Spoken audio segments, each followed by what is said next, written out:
다음으로 정상규 작가님 오래 기다리셨습니다. 정상규 작가님의 시선으로 본 순국선열의 역사에 대해서 이야기를 나눠볼 텐데요. 본격적인 이야기를 나눠보기 전에 두 분은요 역사를 업으로 삼겠다 이런 계기가 혹시 있으셨나요? 네, 저는 그냥 사학과 갔으니까. 네. 네, 그리고 답사가 워낙 재밌었고 공식적으로 밖에는 공부한다고 그러고 안으로는 놀러 다닐 수 있어서 그렇네요. 이거 하면 좋겠다라고 생각을 해서 사학과 갈 거예요. 네, 그래서 몇십 년 동안 해서 이제 지금 대한민국 임시정부기까지 썼던 것 같습니다. 네. 그럼 정상규 작가님께서는 저는 이제 수학 전공자였고요. 그래서 역사랑은 사실 전혀 관련이 없는 사람이었는데, 이과상이죠. 예, 이과. 굉장히 논리적인 사람이고, 예, 이성적인 사람입니다. 근데 제가 이제 한국에서 이제 군복무를 할 때였어요. 그 제가 이제 공군에 이제 장교로 복무를 했는데, 제가 장교 복무를 할 때 제가 중대장으로 갔는데, 저희 중대원으로 이제 의열단원의 이제 후손이 있었습니다. 영화 밀정에서 배우 공유 씨가 연기했던 김시연이라는 인물, 그 실존 인물의 종손이었고요. 네. 당시 이제 기초생활수급자로 저한테 이제 면담을 요청했었습니다.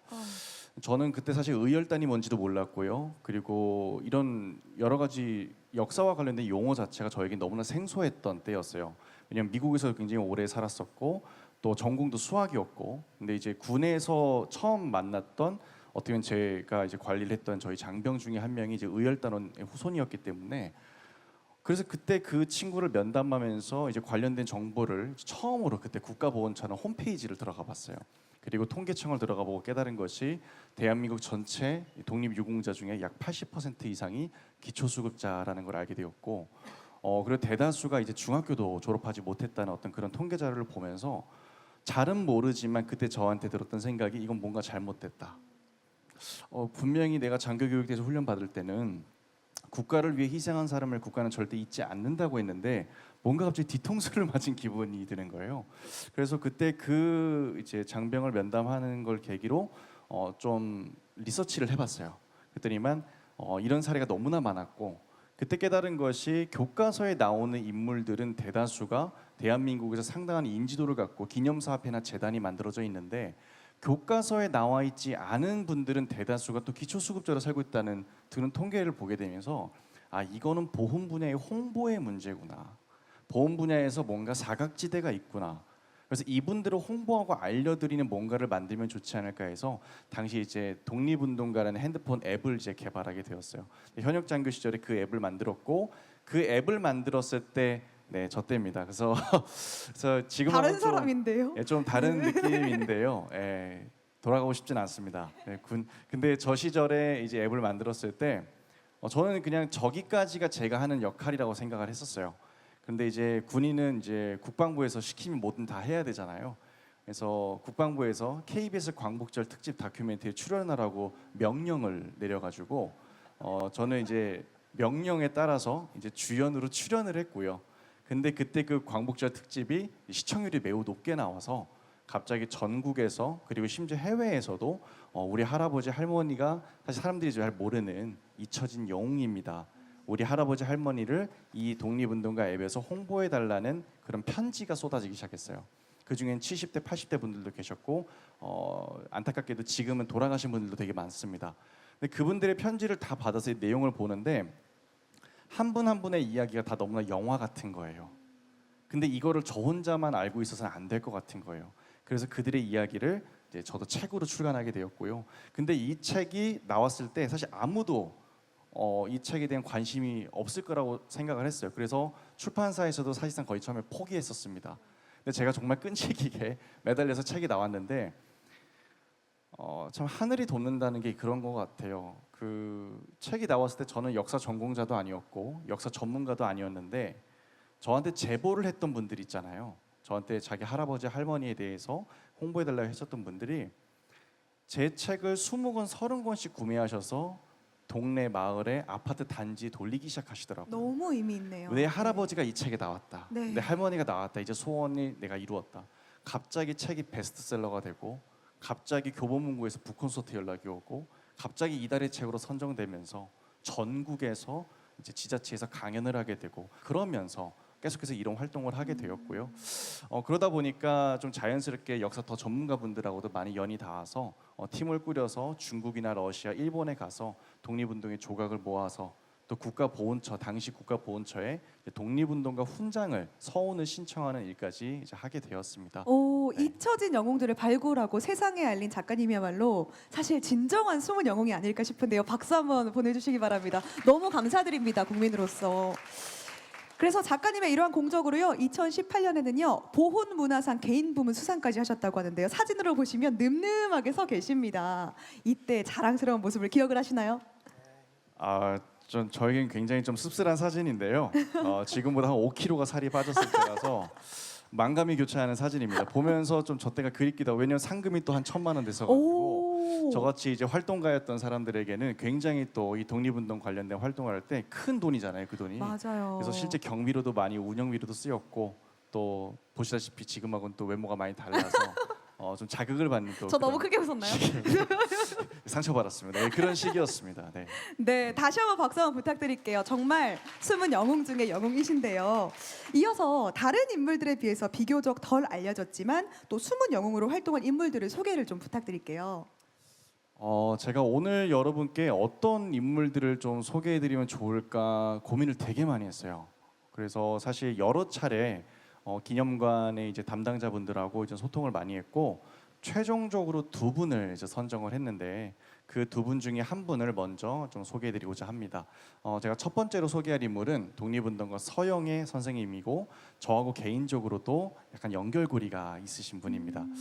지금부터 이야기를 시작할 텐데 어떻게 보면 이번 강연에서 여러분이 이제 돌아가시기 전에 왜 이분들을 하필이면 수많은 인물 중에서 왜 오늘 이 강연에서 이 2분을 선정했을까, 그 의미를 한번 생각해 보시면서 강연을 들어주시면 너무 감사할 것 같습니다. 네.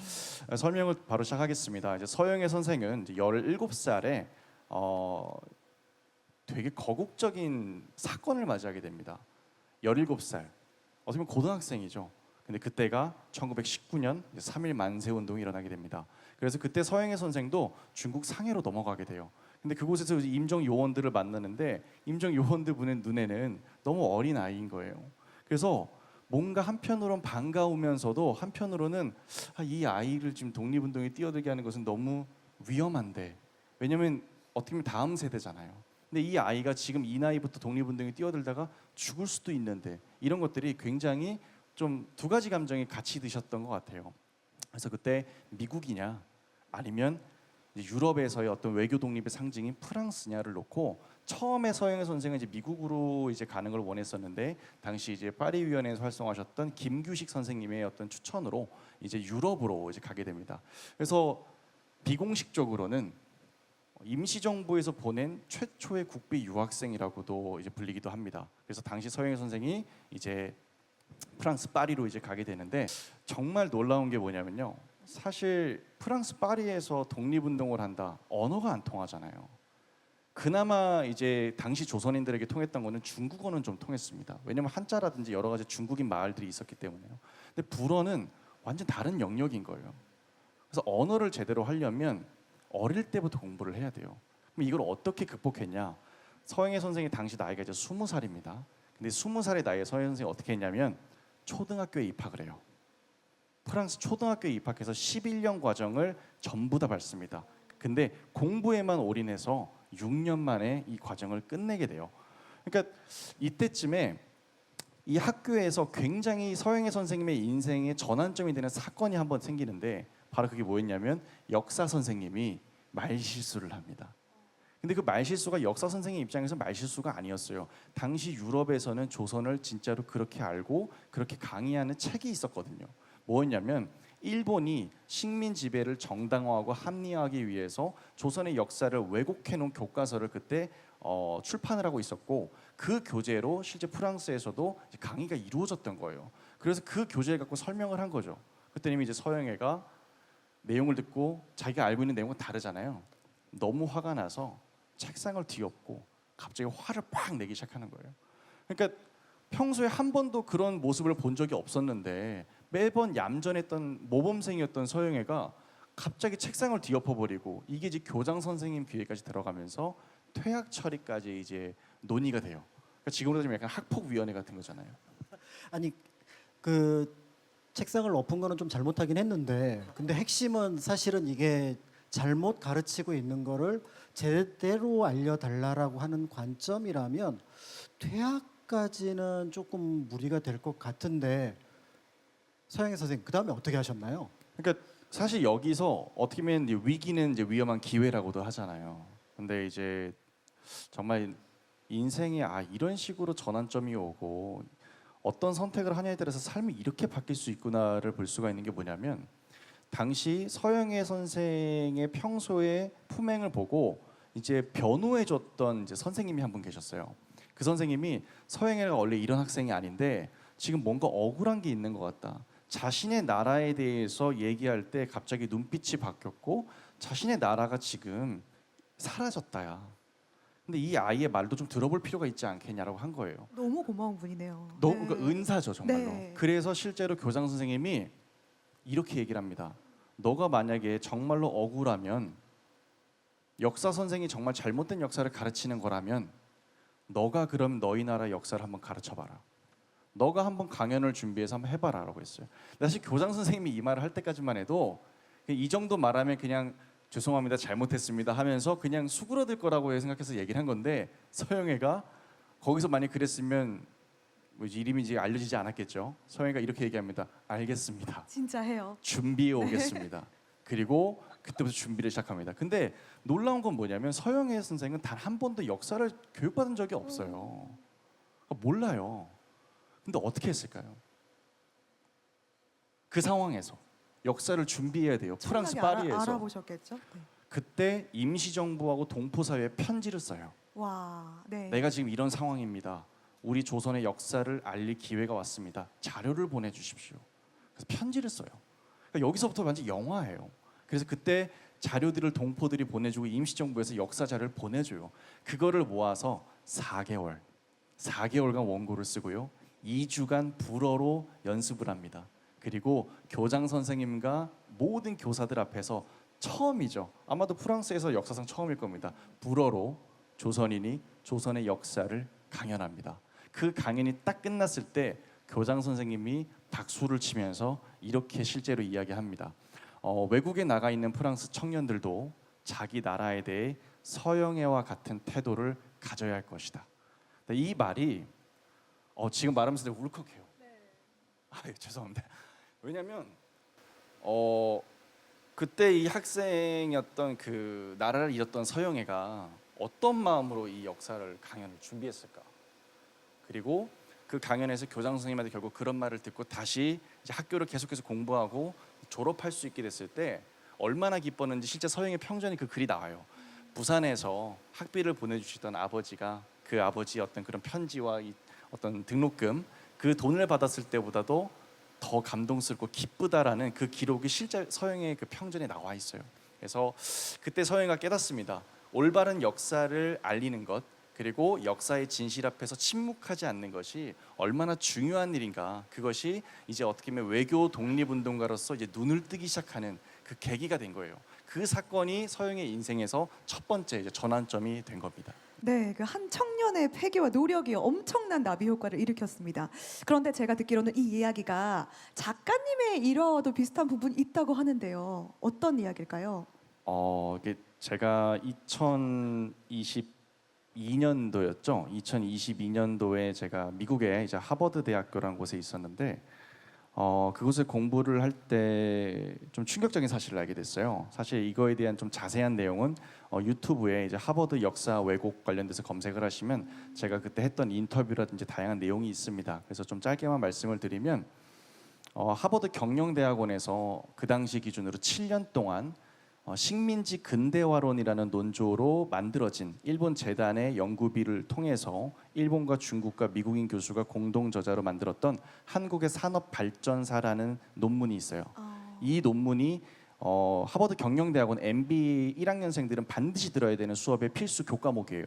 한국의 산업발전사인데 내용이 뭐냐면 일본의 식민 지배로 인해서 지금의 대한민국이 경제 대국이 되었고 문화대국이 되었다. 그래서 심지어 어떤 말이 나왔냐면 기생충, 오징어 게임, BTS까지도 어떻게 보면 일본의 식민 지배로 인한 어떤 영향이다. 이런 내용들을 토론하기 시작하더라고요. 그 얘기를 제가 들었을 때 너무 놀랬고요. 일단 첫 번째로. 그리고 이 내용을 책상을 뒤집어 엎으셨어요. 그러진 못했어요. 네, 책상을 뒤엎고 싶었지만 네. 서영애 선생님처럼 뒤엎진 못했고 네. 너무 충격을 받아서 왜냐하면 사실 그 내용도 충격이었는데 이 교재가 7년이 됐어요. 그럼 7년 동안 이 내용으로 강의가 이루어졌다는 거죠. 그거를 아무도 몰랐잖아요. 그 세계 지성의 집합체가 하버드에서 네. 하버드 경영대학원에서 한국사 교재가 그렇게 쓰여 있었고 너무 충격이었죠. 네. 그래서 사실 그때 너무 놀래서 되게 많은 절차를 통해서 노력을 했고 우여곡절 끝에 다행히도 하버드 대학교 졸업 전에 그 문제의 역사 왜곡 교재를 수정하는데 성공했습니다. 네. 진짜요. 작가님께서 서영애를 숨은 영웅으로 고른 이유가 있는 것 같습니다. 그러면요, 서영애가 학교를 계속 다닐 수가 있었잖아요. 교장 선생님의 찬사도 받고 네. 그 이후에는 어떤 활동을 했을까요? 다양한 활동을 했을 것 그 같아요. 이후에 서영애 선생이 안 한 알바가 없어요. 그래서 프랑스에서 정말 뭐 안 해본 일이 없을 만큼 정말 뭐 아르바이트는 다 했고요.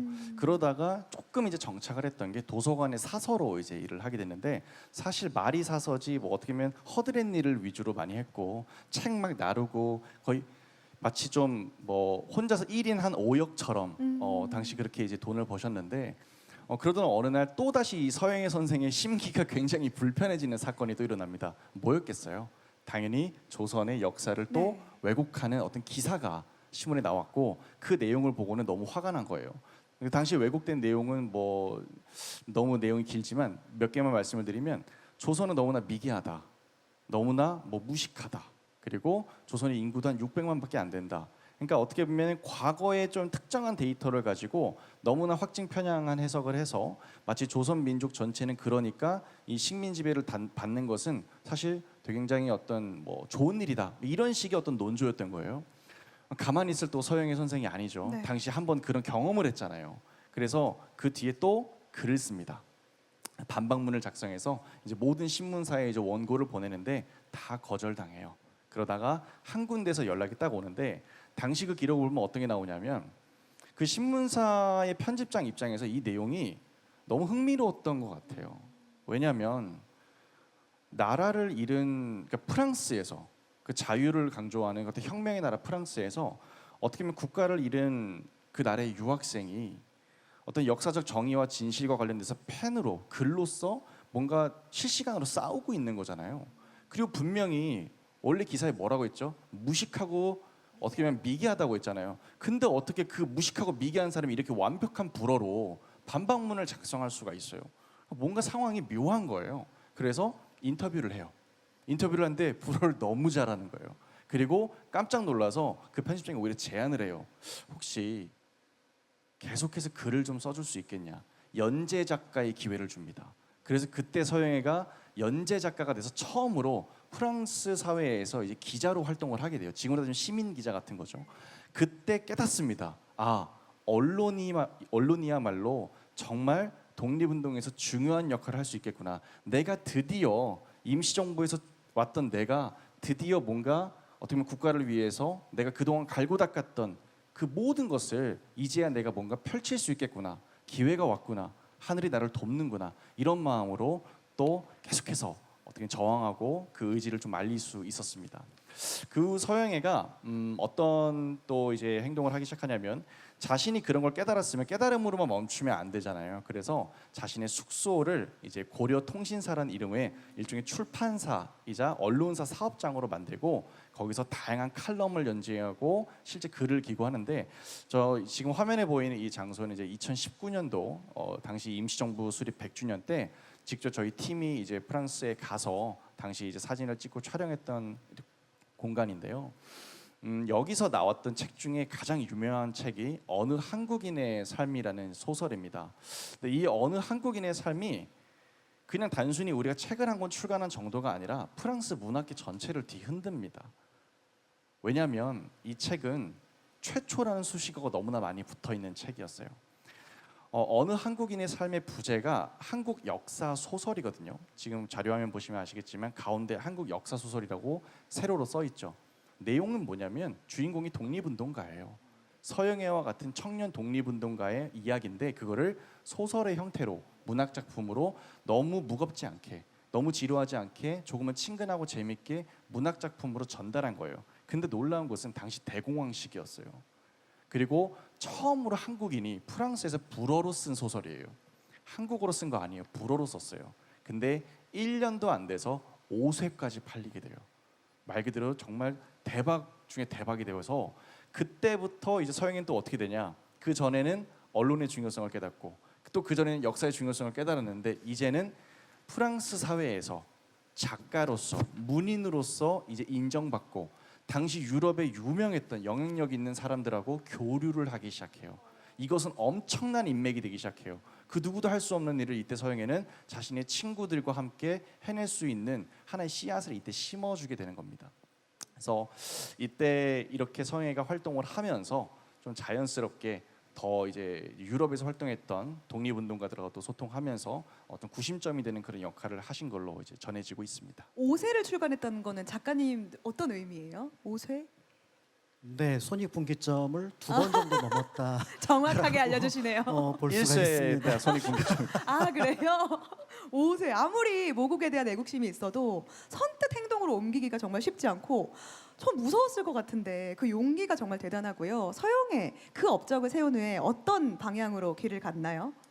서영애는 이제 글의 힘을 믿었고 그 글로 인해서 프랑스 사회에서 인정을 받았고 그리고 최초로 어떻게 보면 프랑스에서 초중고 교육 과정을 다 밟은 독립운동가잖아요. 처음으로 임시정부에서 보냈던. 그래서 계속해서 글로써 저항 운동을 합니다. 그래서 당시 이제 세계라고 하는 이제 잡지사에 들어가서 일을 하기 시작하는데 제가 이 자료를 좀 조사하다가 너무 깜짝 놀랐어요.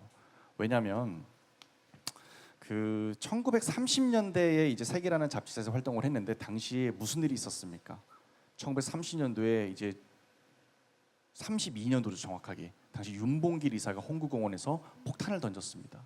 그때 어떤 일이 생기냐면 프랑스 조계지였음에도 불구하고 일본군이 너무 화가 많이 났겠죠. 그래서 법을 무시하고 국제법을 무시하고 조계지에 그냥 무단으로 침입해서 독립운동가 12분을 긴급 체포합니다. 이 중에 도산 안창호 선생도 포함돼 있었어요. 그 소식을 임시정부로부터 서영애 선생이 들은 거예요. 그래서 곧바로 뭘 했냐? 펜을 떠드는 거죠. 그리고 자신이 이제 프랑스 문인 사회에서 유명하잖아요. 그리고 영향력이 있잖아요. 친구들이 든든하잖아요. 그래서 글을 씁니다. 제네바의 양심, 뭐 유럽인의 양심하면서 자료 화면을 보시면은 되게 많은 그 내용들이 있는데 실제 서영애 선생님이 이런 말을 합니다. 보면은 얼마나 똑똑하고 지혜로운지 알 수 있어요. 말을 그냥 도와달라고 안 합니다. 프랑스 조계에서 있었던 한국 독립운동가들의 체포는 모든 프랑스인들이 자랑스럽게 생각하고 있는 정치적 망명가들에 대한 환대의 전통을 무시하는 처사이다. 이렇게 얘기를 해요. 그 말에 프랑스가 움직입니다. 그러니까 어떻게 상대를 설득해야 되는지 아는 거예요. 여기 노란색으로 이제 볼드체로 쳐져 있는 걸 보시면은 지금 제가 말씀드린 내용이 있는데 한 젊은 한국인 혁명가가 상하이에서 일본인 적들의 생명을 노린 시도를 막 행했다면서 생생하게 불어로 기사를 내고 호소문을 씁니다. 그러니까 이 호소문을 당시 프랑스의 영향력 있는 사람들, 정치인들도 다 읽었다는 거예요. 가장 유명한 잡지사와 언론사에 다 이 신문 기사가 이제 보도가 되었기 때문이죠. 제가 조금 전에 세계라는 잡지사에서 이제 일을 했다고 했잖아요.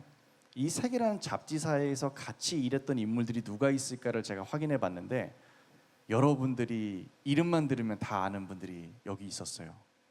그러니까 우리가 소위 뭐 요즘 들어서 뭐 엔잡러, 뭐 부업 이런 말 많이 쓰잖아요. 근데 본업이 있고 또 다른 직업이 있고 당시에도 세계적으로 유명한 과학자, 철학자 뭐 이런 분들이 반전 평화 운동가 혹은 반전 평화 기자라는 이름으로 신문사에서 글을 연재하기도 했었어요. 그래서 이 세계라는 잡지사에서 같이 글을 썼던 사람이 아인슈타인이 있었고요. 그리고 그 유명한 피카소가 있었어요.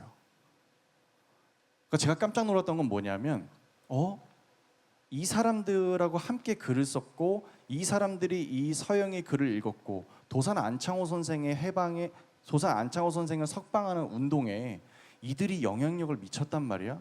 갑자기 온몸에 소름이 쫙 돋는 거예요.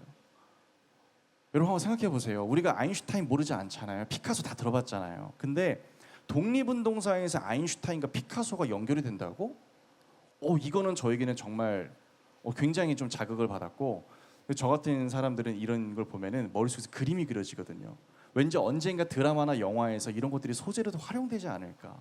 언젠가 만약에 서영이라는 사람의 드라마나 영화가 만들어진다면, 혹은 어떤 다른 어떤 독립운동 관련 드라마나 영화에서 이런 장면들이 또 하나의 어떤 장면으로 컷으로 들어가지 않을까, 막 이런 게 그려지더라고요. 인생 자체가 영화인데. 영화잖아요. 네. 그래서 이 이야기를 오늘 전달드리면 정말 좀 의미가 있겠다 싶어서 제가 이 부분을 좀 강조하고 싶었습니다. 그래서 계속해서 이런 활동을 하면서 이제 영향력이 이 정도면 이제 뭐 넘사벽이 된 거죠. 그래서 당시 이제 임시정부에서 외무부장으로 계셨던 이제 외무부장부터 해가지고 다양한 분들이 이제 서영애와 무조건 이제 교류를 같이 하려고 시도해요. 그러니까 당시 이런 것들도 좀 글 거기에 기사로 게재해달라, 좀 이런 것들도 제네바에 가서 좀 얘기를 해달라, 이런 것들을 임시정부에서 오히려 부탁을 하는 입장까지 가게 되었고요. 그래서 서영애 선생이 실제 유럽에서 미쳤던 이 외교 독립운동은 저희가 생각하는 것 이상으로 훨씬 더 영향력이 있었고, 그래서 우리가 이런 말들을 많이 합니다. 미국에 이승만 박사가 있었다면 프랑스에는 서영애가 있었다, 이런 말을 많이 해요. 그래서 실제 이 서영애라는 선생님을 얘기할 때 미국의 이승만, 프랑스의 서영애, 이렇게도 또 어떻게 보면 역사학자들에게는 많이 알려져 있습니다.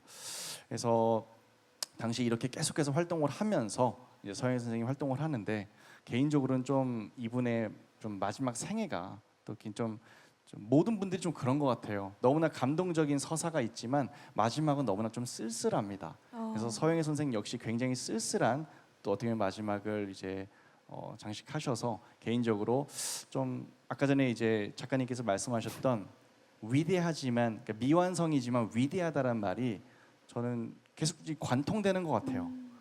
우리가 생각하기에 어떤 사건을 보면 결과만 보면 실패로 보일 수 있죠. 그러나 그 실패의 과정이 없었으면 과연 우리가 생각하는 방식으로 역사가 흘러갔을까? 절대 그렇지 않거든요. 그래서 실패했지만 그것은 실패가 아니었고, 끝날 때까지 끝난 게 아니었다, 이런 것들을 계속해서 보여주는 것이 독립의 정신이었고, 이 해외에서 활동하던 너무나 외롭고 쓸쓸한 시절을 다 보냈던 이 독립운동가들의 끝까지 갖고 있었던 그 마음이 아니었을까, 좀 그런 생각을 해봅니다. 네, 이 얼마만큼의 애국심을 가져야 타국에서조차 이렇게 용기 있는 일들을 해낼 수 있었던 건지 이제야 제대로 알게 돼서 국민으로서 좀 죄송스러울 따름이고요. 앞으로 서영의 이름 석자는 여러분들도 꼭 기억하시길 부탁드리겠습니다. 다음으로 알아볼 숨은 영웅을 설명해 주시죠. 제가 그 다음 영웅을 말씀드리기 전에 한 가지 제가 놓친 게 있는데, 이거는 2019년도였어요. 그러니까 임시정부 100주년 때 서영의 후손지 두 분이, 손녀분이 계신데, 두 분을 실제로 모시고 와서 당시 이제 서영의 선생님의 이제 평전을 쓰신 작가님하고 제가 이제 국회부터 해가지고 어떻게 보면 서울의 어떤 주요 어떤 문화 사적지를 저희가 이제 투어를 해드렸어요. 그래서 실제 서영의 손녀분이 이제 가운데 계시고, 오른쪽 아래 사진에서 맨 왼쪽이 지금하고는 좀 많이 달라 보이는 이제 제가 이렇게 서 있는 모습입니다. 그래서 어떻게 보면 오늘 강연 준비하면서 느끼는 게 서영의 선생님하고는 참 여러모로 좀 내가 인연이 있는 것 같다라는 생각이 들면서 좀 다시 한번 또 이 서영이라는 인물이 좀 재조명되고 좀 재평가되는 좀 그런 시간이었으면 좋겠다 하면서 다음 이제 영웅에 대해서 소개해드리고자 합니다. 제가 다음에 이어서 소개해드릴 분은 저희 한국의 독립운동사에서 절대 빼놓을 수 없는 분이고요. 마찬가지로 임시정부에서 활동하셨던 분이고, 특히나 대한민국 군인 중에서 공군사에서는 빼놓을 수 없는 굉장히 상징적인 존재이십니다. 바로 노백린 선생님이시고요. 독립운동가시고 또 군인이었고, 또 최초로 어떻게 보면 조종사를 양성해서 독립전쟁을 치르자는 것을 104년 전에 주장하셨던, 그리고 그것에 자신의 평생을 헌신하셨던 독립운동가이십니다. 이분에 대해서 좀 자세하게 설명드리겠습니다. 노백린 선생은 1895년도에 이제 관비 유학생으로 이제 일본에 가게 되었고요. 일본 육군사관학교를 졸업하고 나서 이제 대한제국의 육군 무관학교 교관을 했고, 그 후 무관학교 장과 헌병 대장을 역임하면서 좀 다양한 방식으로 좀 군사력을 증강시키고 좀 혁신적으로 군을 이제 개편하는 노력, 좀 더 나아지게 만드는 그런 노력을 굉장히 많이 하셨어요. 근데 그러다가 선생의 일생에 굉장히 또 전환점이 찾아옵니다. 아까 서영애 선생은 3일 만세 운동이 첫 번째 전환점이었잖아요. 이 노백민 선생은 첫 번째 전환점이 을사늑약이었습니다. 그래서 1905년 이제 11월 1905년도였던 이 을사늑약에 그때 당시에 이제 이토 히로부미가 서울에 을사늑약 체결하고 바로 다음에 통감부를 설치하는데 이거를 자축하는 행사를 해요. 사실 이 사진도 조금만 검색해 보시면 다 쉽게 찾을 수가 있습니다.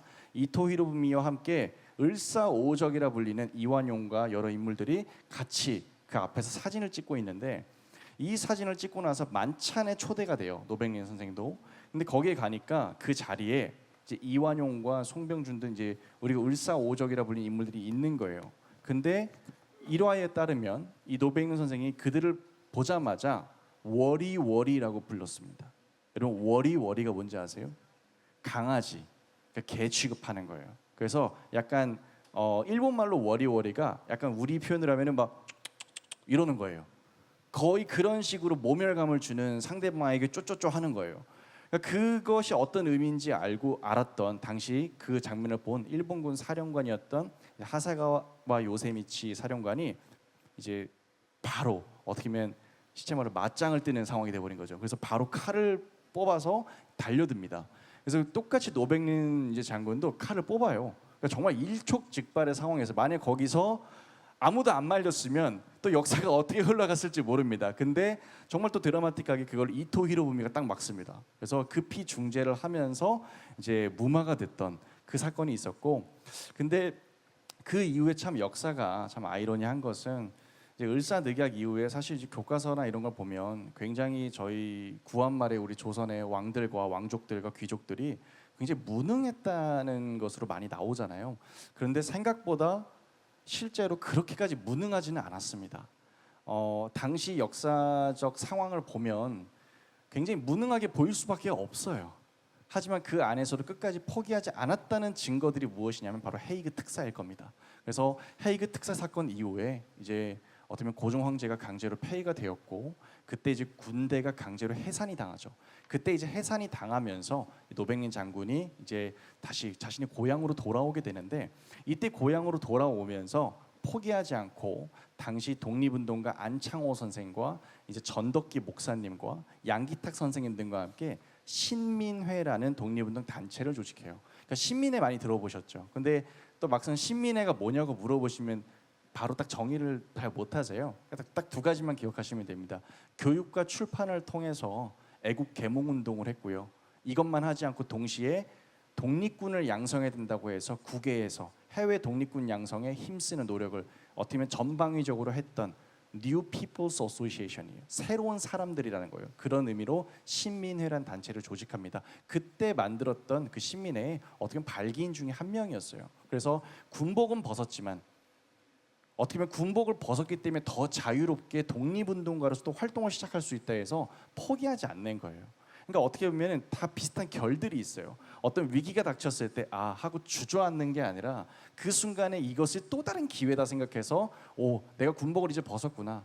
나라가 끝났구나라고 상실감에 끝나는 게 아니라 이제 내가 독립운동가로서 더 활동을 해야지 이렇게 또 돼버리는 거예요. 그래서 신민회라는 단체를 조직하면서 독립운동을 하는데 이 왼쪽에 보이는 사진이 당시 1907년도에 이제 군대 해산과 관련된 내용이 적혀 있는 대한제국 관보 신문 실제 기사고요.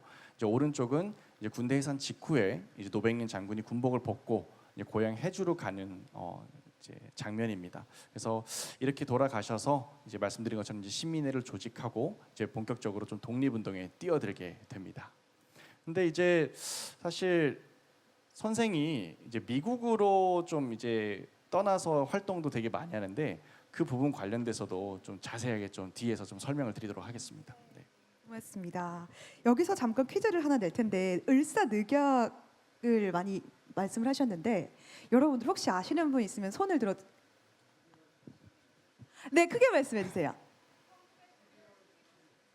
박수 한번 보내주시기 바랍니다. 바로 손 드셨어요. 그리고 이쪽에서도 대답을 해주셨는데 어느 분이실까요? 네, 나가실 때 저희 데스크에서 소정의 기념품 드리겠습니다. 이거라도 드려야죠 저희가. 고맙습니다. 계속해서 말씀해 주시면 감사드리겠습니다. 네. 네, 그리고 나서 이제 선생이 사실 신민회 활동을 하면서 좀 어떻게 보면 독립운동의 열기가 흐지부지 될 수도 있었는데 선생은 처음에 중국으로 가셨다가 또 북간도로 가세요.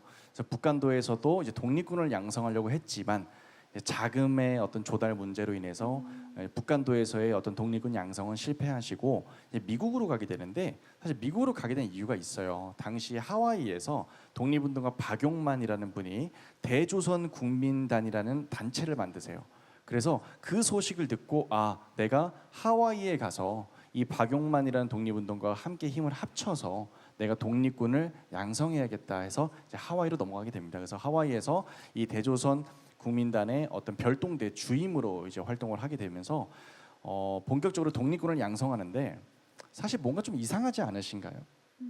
그쵸? 하와이, 예. 네, 그러니까 외국인의 군사 활동을 원래 다른 나라가 허락을 하진 않잖아요. 바로 그 부분이에요. 네. 그러니까 사실 우리가 뭐 무슨 사업을 하는 거라고 생각한다면 다른 나라에 가서 무슨 뭐 이렇게 사람 마음 맞으면 무슨 스타트업을 해볼 수도 있겠죠. 근데 군대를 만든다? 가능할까요? 말이 안 되잖아요. 특히 당시 1900년도잖아요. 그 당시에 뭐 전쟁이 일어나고 이런 시절인데 다른 나라에 가서 군인을 양성하고 군대를 만든다는 건 거의 불가능한 일이거든요. 근데 당시 하와이에 있던 미군 사령관이 묵인해줘서 그래서 이제 어떻게 보면 그때 비행 학교라든지 비행 군단을 만들 수 있었고 거기서 독립군을 양성할 수가 있었어요. 근데 여기서 조금 여러분들께 강조하고 싶은 게 하나 있어요. 그때 독립군을 양성하면서 독립군에 대한 그 이제 군단이 만들어졌다고 해서 결성식을 열어요. 근데 그 결성식의 날짜가 며칠인지 혹시 아시나요?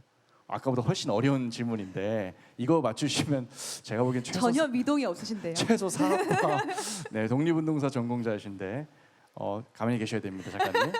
그 안 됩니다. 네, 1910년하고 관련 있는 날짜입니다. 그렇죠. 예, 그게 힌트입니다. 1910년에 어떤 날짜랑 관련이 있는데 독립군 네? 네, 맞았어요. 혹시 전공이 아니에요? 사학과 아니세요? 사업가가 아니세요? 네, 저희 뒷조사하면 바로 나옵니다. 네. 너무 대단하신데요. 제가 이걸 왜 질문드렸냐면 경술 국치일이거든요. 1910년 8월 29일 나라를 빼앗긴 날이에요. 근데 노백린 장군이 독립군 결성식을 그날로 정합니다. 의미가 있다는 거예요. 왜 순국선열의 날이 11월 17일입니까? 그날이 을사늑약일이잖아요. 1905년.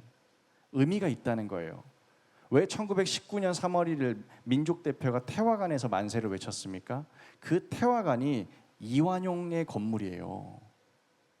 의미가 있다는 거예요. 네. 그 시간과 장소가 의미가 있습니다. 그 시간과 장소에 이분들이 들어가서 마치 정명하듯이 그것에 직접 들어가서 어떻게 하면 깨끗하게 하얗게 돌려놓는 거예요. 그날이 수치스러운 날이다. 그러면 그날을 독립군 결성식으로 선포해버리겠다.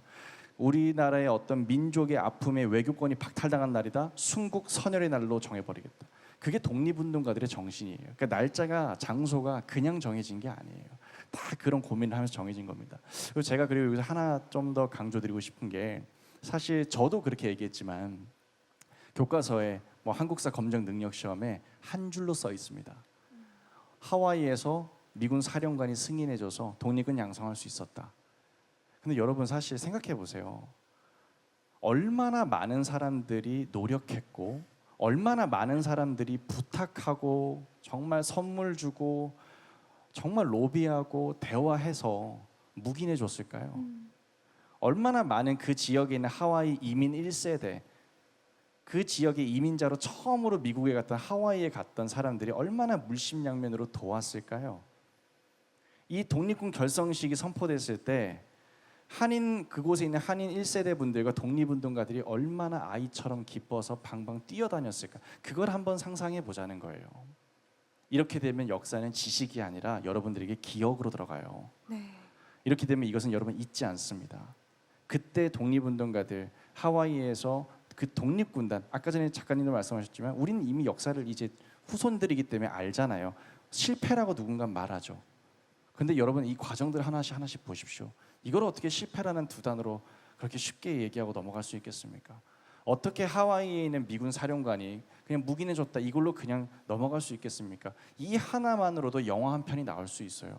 이 하나만으로도 책 한 권이 나올 수 있습니다. 그래서 정말 많은 사람들의 숨겨진 또 조력자가 있었고 노력이 있었기 때문에 그곳에서 이제 항공 어떤 조종사를 양성하는 드디어 이제 비행 어떤 군단이 만들어졌고 독립군 양성이 시작되었다. 제가 그때 그 당시 이제 비행 조종사 양성하는 그 사진을 제가 이제 참고 화면으로 이제 준비를 했는데 한번 자료 보여주실래요? 네, 실제 이분들이 그 1920년 2월부터 시작을 해서 1923년도에 11명의 졸업생을 배출하게 돼요. 그래서 최초의 한국 조종사입니다. 이분들을 결국 배출했는데 성공을 해요. 그래서 실제 노백린 장군 옆에 있는 인물이 또 이승만 박사죠. 초대 대통령이고요. 그래서 이 하와이에서 이 활동을 임시정부에 다 보고를 하면서 이때부터 처음에는 임시정부의 국무총장으로 시작했지만 나중에는 임시정부의 국무총리까지 하시고 그리고 어떻게 보면 국방부 장관에 해당하는 참모총장의 역할까지도 이제 노백린 선생께서 두루 역임하시게 됩니다. 그런데 이제 좀 안타까운 것이 이 노백린 선생이 좀 지병이 있으셨어요. 그래서 조금만 선생이 더 오래 사셨으면 어땠을까라는 아쉬움이 있습니다. 실제 1923년도에 11명의 조종사를 배출했지만 불과 몇 년 뒤에 선생은 이제 그 지병으로 세상을 떠나게 되시는데요. 선생의 그 유언이 뭐였냐면 국가와 민족을 사랑하라는 거였어요. 어떻게 보면 이제 현대어로는 이제 치매라고 하는 병에 걸리셔서 당시에 이제 기억을 제대로 못 하시는 상황에서도 수시로 하셨던 말씀이 유언으로 국가와 민족을 사랑하라. 그리고 지금도 군복을 입고 남대문을 지나서 우리 조국의 땅을 밟고 싶다라는 말을 계속해서 마치 처음 하듯이 반복하셨다고 후손분들에 의해서 전해지고 있습니다. 실제 선생님이 타계하셨던 신문 기사고요. 당시 선생의 제자들은 다 같이 같은 마음이었어요. 동경으로 가서 쑥대밭을 만들겠다. 그런 마음으로 이제 최초의 항공 독립군 조종사로서 이제 활동을 하게 되었고 실제 이분들의 역사는 여기서 끝나지 않습니다. 중국에서 이제 계속해서 있었던 이제 국공 내전부터 해가지고 다양한 전투에서 중국의 항공학교에 또 어떻게 보면 입대를 해가지고 이때 우리의 이 한인 조종사들이 중국에서 또 조종사로서 전쟁에 실제 참여하고요. 그런 분들의 어떻게 보면 제자 다음 후배들이 계속해서 이어져서 대한민국 초대 공군을 만들고 그분들이 어떻게 보면 지금까지 대한민국 공군의 역사를 다 이제 만드신 겁니다. 네. 네, 박수 한번 부탁드리겠습니다. 너무나 멋진 얘기를 해오셨는데 또 좀 가슴이 아픈 게 눈 감기 전에 우리 조국 땅 한번 밟는 게 소원이라고 하셨는데 그게 안 됐어요, 그죠? 그게 너무 안타깝고 국가와 민족을 생각하셨다는 게 벅차도록 존경스러운 마음이 부쩍 듭니다. 작가님께서 오늘 두 분의 숨은 영웅들을 소개해 주셨는데요. 우리 관장님께서 덧붙여서 하실 말씀 있으신가요? 아, 예, 정신없이 듣고 있었습니다. 그 쭉 이제 빠르게 급하게 시간에 쫓겨서 이제 말씀하시다 보니까 듣는 자들이 착각할 수 있겠다 싶은 것 하나 말씀드리면 노백린 선생은 대한제국의 고급 장교 출신이지요. 관비 유학생으로서 일본 육군사관학교를 나와서 이제 아주 엘리트 장교였는데 대한제국 군대가 해산되고 나면 사실 직업을 잃게 되잖아요. 장교라는 직업을 잃게 되고 그렇게 되면 그때부터는 계몽운동에 종사하시게 되다가 미국으로 가시는 건데 하와이에서 박용만 선생이 앞장서서 대조선 독립군단을 만들 때 이 대조선 국민군단 또는 독립군단 하는 이 부대는 여기에 해산된 대한제국 군인 출신들이 많이 참가를 합니다. 그러니까 실질적으로 군인들이 참가하는 바람에 질적으로 굉장히 수준이 높아요. 그다음 두 번째 윌로우스 비행학교는 캘리포니아 미국 본토에 김종림이라고 하는 분이 한국의 우리 쌀 농사를 그쪽 지역에 캘리포니아 중에서도 이 윌로우스 지역은 중북부거든요. 샌프란시스코보다 더 북쪽이에요. 쌀 농사가 상당히 적절해서 굉장히 그 농사를 잘 지었습니다. 그래서 이제 투자를 했고 여기에서 노백린 선생이 갔을 때는 대한민국 임시정부 국무총장 자격이에요. 대한민국 임시정부의 국방부 장관으로서 윌로우스 비행학교에 가서 조종사들하고 사진도 찍고 그렇게 했거든요. 그러니까 정식으로 임시정부의 공군으로 임명들을 하는 것이죠. 근데 이분이 돌아와서 상해에서 국무총장만이 아니라 국무총리 대리로까지 활동을 하다가 26년에 돌아가셨습니다. 그래서 이분의 뜻은 그의 아드님 노태준 선생에게로 이어져서 노태준 선생께서는 광복군 중에 상당히 유력한 뛰어난 인물이 되시죠. 근데 오늘 이렇게 숨겨진 인물들, 잘 알려지지 않는 인물들이라고 이야기를 하시지만 전공을 하고 있는 저로서는 아주 잘 알려져 있는 A-급쯤 되는 인물들이거든요. 그러면 B, C, D로 내려가면 어떡할까요? 임시정부에 참가했던 사람들 숫자는 대개 한 2,000명 정도로 보고 있습니다. 저희들이 명단을 대개 한 2,000명 정도 갖고 있지요. 그중에 이제 광복군이 한 700명 정도 됩니다. 그러면 1,300명 정도가 다른 이제 분일 테고, 하지만 그 가운데 다 합쳐서 2,000명 가운데 독립유공자로 훈장을 받으신 분들은 반이 채 안 될 겁니다. 그러니까 제가 정확하게 요즘은 저희들이 이제 집계를 들어가긴 했습니다만은 1,000명을 조금 넘는다고 보더라도 숨겨져 있는 인물은 너무너무 많은 겁니다. 그래서 계속해서 이런 더 알리는 일을 해야 되겠다는 생각을 하나 하고, 오늘 두 분 말씀 들으면서 작가분들은 글은 잘 쓰지만 말을 잘 못하겠지 했더니만 이게 아니란 걸 알았습니다. 너무나 흡입력 있게. 예, 그래서 야, 요즘 작가는 말을 잘해야 되는구나. 그래서 이 정도라면 저도 새로 태어나면 작가 길을 가봐야 될까? 이런 생각도 좀 해보았습니다. 예, 고맙습니다. 고맙습니다. 관장님께서도 정말 의미 있게 들으셨다고 하고 유익한 시간이었는데요. 마지막으로 작가님, 정상규 작가님, 이 두 분의 이야기를 통해서 현재 우리 어떤 생각을 가지고 살아가야 할까요? 사실 이 두 분을 준비하면서 너무 다르잖아요. 한 분은 언론과 외교고 다른 한 분은 군인 정신을 상징하는 분이죠. 근데 이분들의 청년 시절을 보면은 자기가 가장 잘하는 방법으로 애국을 했다는 거예요. 그렇다면 지금 우리가 생각해 봐야 될 것은 지금 이 시대에 지금 이 대한민국의 청년 노백님과 청년 서영애 같은 사람들이 필요하지 않을까.